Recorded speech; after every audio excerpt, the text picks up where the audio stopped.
আজকে এক নতুন ভিডিও নিয়ে আলোচনা করছি ইংরেজিতে দায়ের উচ্চারণ।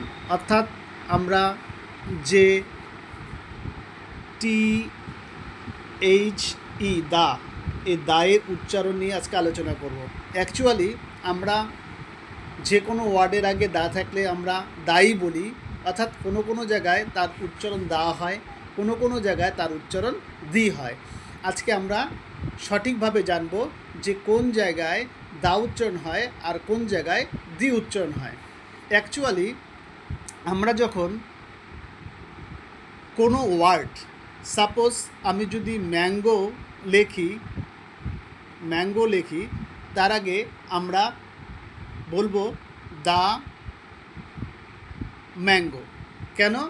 কারণ এখানে ম্যাঙ্গো ওয়ার্ডটির ফার্স্ট যে লেটারটি রয়েছে এমটা হলো কনসোনেন্ট, আর কনসোনেন্ট থাকলে এই উচ্চারণটা হবে দা। আর যদি আমরা অরেঞ্জ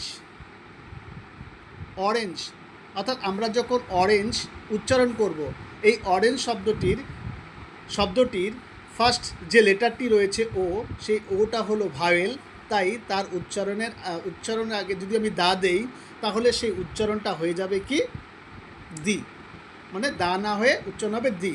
অ্যাকচুয়াল কনসোনেন্ট থাকলে মানে এটা পরিষ্কারভাবে বুঝতে হবে, যদি কোনো ওয়ার্ডের আগে দা বসে তাহলে সেই দায়ের উচ্চারণ হলো দা হবে। আর যদি কোনো ভাওয়েল থাকে তাহলে সেই ওয়ার্ডটির আগে যে টিএইচই বসবে সেটার উচ্চারণ হবে দি। অর্থাৎ ভাওয়েল থাকলে দি উচ্চারণ হবে আর কনসোনেন্ট থাকলে দা উচ্চারণ হবে। নমস্কার, থ্যাংক ইউ, ধন্যবাদ।